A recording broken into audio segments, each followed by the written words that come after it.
Good morning class 10। मैं आपकी हिंदी अध्यापिका संध्या शर्मा। आज फिर हम पढ़ेंगे क्षितिज भाग 2 का काव्य खंड का पाठ 10। काव्य खंड का ये पाठ 10 है, जिसका नाम है छाया मत छूना। इसके कवि हैं कवि गिरिजा कुमार माथुर।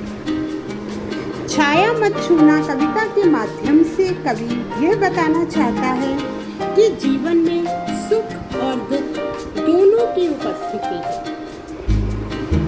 सुख को याद करके हमें, जो बीते हुए सुख हैं उनको याद करके हमें वर्तमान के दुख को और गहरा नहीं करना चाहिए।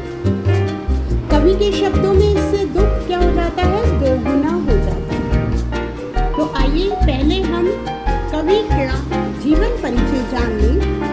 कवि गिरिजा कुमार माथुर का जन्म सन 1918 में गुना मध्य प्रदेश में हुआ। प्रारंभिक शिक्षा झांसी उत्तर प्रदेश में ग्रहण करने के बाद उन्होंने MA अंग्रेजी व LLB की उपाधि लखनऊ से अर्जित की और शुरू में कवि ने कुछ समय तक वकालत भी की। बाद में आकाशवाणी और दूरदर्शन में कार्यरत हुए। कवि गिरिजा कुमार माथुर का निधन हुआ सन 1994 में। कवि की प्रमुख रचनाएं हैं नाश और निर्माण, धूप के धान, शिलापंख, चमकीले, भीतरी नदी की यात्रा, ये तो इनके काव्य संग्रह हैं। जन्म कैद ये नाटक है। नई कविता सीमाएं और संभावना ये इनके आलोचना पर। बच्चों, गिरिजा कुमार माथुर जो कवि हैं, इनकी जो भाषा शैली है वो है खड़ी बोली हिंदी। अपनी इस कविता में अतीत की स्मृतियों को भूल वर्तमान का सामना कर भविष्य का वरण करना चाहिए, इसी का संदेश कवि ने दिया है। और ये कविता ये भी बताती है कि जीवन के सत्य को छोड़कर उसकी छायाओं से भ्रमित रहना जीवन की कठोर वास्तविकता से दूर रहना है। कविता में रोमानी भावबोध की अभिव्यक्ति भी देखी जा सकती है। कवि जहाँ रोमानी कविताओं में छोटी छोटी ध्वनि वाले बोलचाल के शब्दों का प्रयोग करते हैं, वहीं क्लासिक मिजाज की कविताओं में लंबी और गंभीर ध्वनि वाले शब्दों को भी स्थान देते हैं। तो आइए कविता शुरू करें। छाया मत छूना, मन होगा दुख दूना। यहाँ पर कवि कह रहे हैं कि हे मनुष्य, हमें अपनी अतीत की जो स्मृतियां हैं, चाहे वो बहुत सुंदर स्मृतियां हैं, उनको याद नहीं करना। उनकी छायाओं से हमें भ्रमित नहीं होना, क्योंकि जितना हम अतीत की स्मृतियों को याद करेंगे हमारा मन उतना ही दुखी होगा, हमारा दुख उतना ही दोगुना बढ़ जाएगा। आगे देखिए। जीवन में है सुरंग सुधियाँ सुहावनी, छवियों की चित्र गंध फैली मन भावनी। तन सुगंध शेष रही बीत गई यामिनी, कुंतल के फूलों की याद बनी चांदनी। भूली सी एक छुअन बनता हर जीवित क्षण, छाया मत छूना मन होगा दुख दूना। अब इसमें कवि कह रहा है कि जीवन की जो सुरंग क्या होती हैं? सुरंग होती हैं रंग बिरंगी सुधियाँ, स्मृतियाँ। जीवन की जो रंग बिरंगी स्मृतियाँ हैं, जो यादें हैं, सुहावनी सुख से भरी हुई, और उनकी जो छवियाँ हैं वो भी, उनका भी चित्र गंध जो फैलता है, जो चलचित्र की भांति हमारी स्मृति पटल पर चलती हैं, वो भी हमें बहुत ही मनभावनी लगती हैं।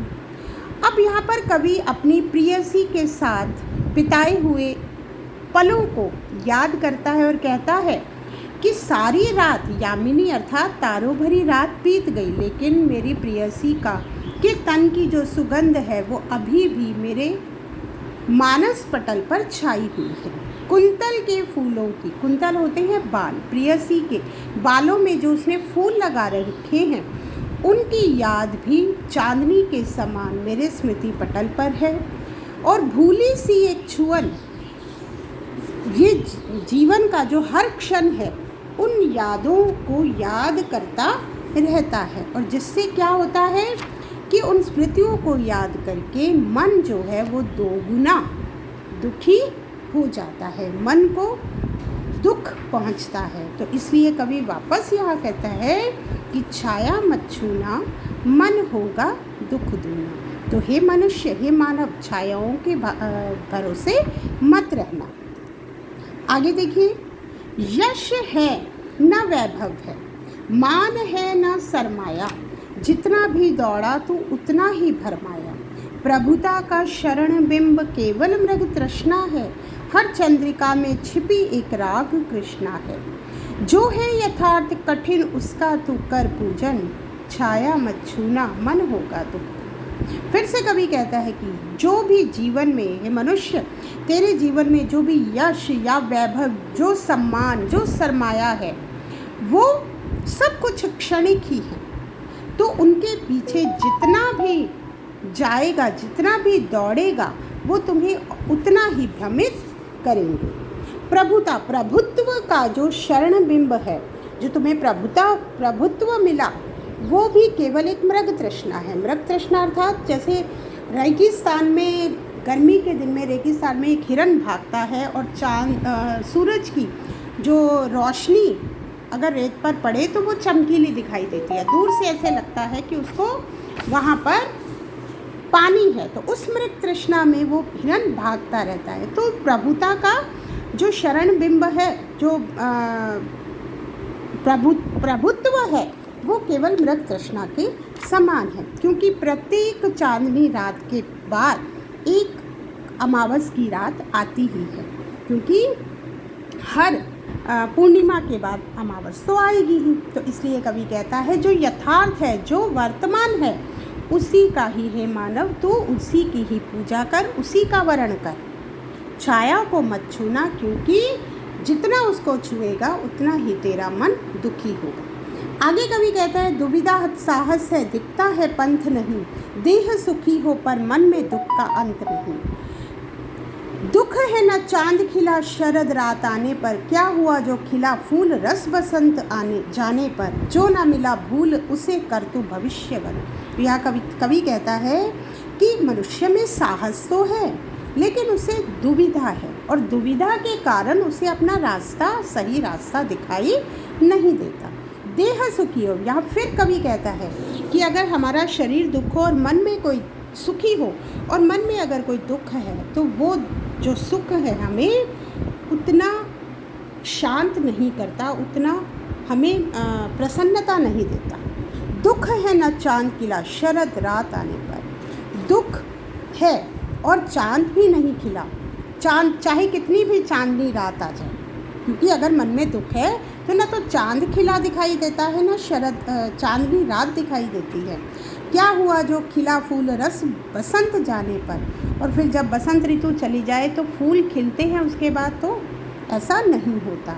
तो यहाँ कवि फिर कहता है कि तू इसको मानो कि अगर बसंत जाने पर भी कोई फूल खिलता है या तुम्हारे मन में प्रसन्नता आती है, तो उसका तू वर्ण कर। जो ना मिला भूल, जो तुम्हें नहीं मिला उसे तू भूल जा, उस कर तो भविष्य वर्ण, और भविष्य में जो आगे होने वाला है उसको स्वीकारने की हिम्मत रख। कवि कहता है कि वो भूल जा कि तुम्हें जो नहीं मिला, क्या नहीं मिला, जो आगे मिलने वाला है, जो आगे हो सकता है, उसी को ही तुम्हें मानना चाहिए, उसी का ही वर्ण करना चाहिए। अगर बसंत ऋतु जाने के बाद अगर तुम्हें खुशी मिलती है, या मान लो कोई ऐसी खुशी है जो तुम्हें उस समय नहीं मिली जिस समय तुम्हें मिलनी चाहिए थी, और बाद में मिलती है, तो कोई बात नहीं, उस खुशी को भी स्वीकारो। अगर तुम छायाओं को छुओगे तो तुम्हें दुख होगा, तुम्हारा दुख दोगुना हो जाएगा। ठीक है, तो बच्चों ये कविता, इसका हिंदी भावार्थ मैंने आप लोगों को समझा दिया। आशा करती हूँ अच्छे से समझ भी आ गया होगा। अब आपने क्या करना है, अपनी काव्य खंड के रजिस्टर में इसको लिखना है। Thank you.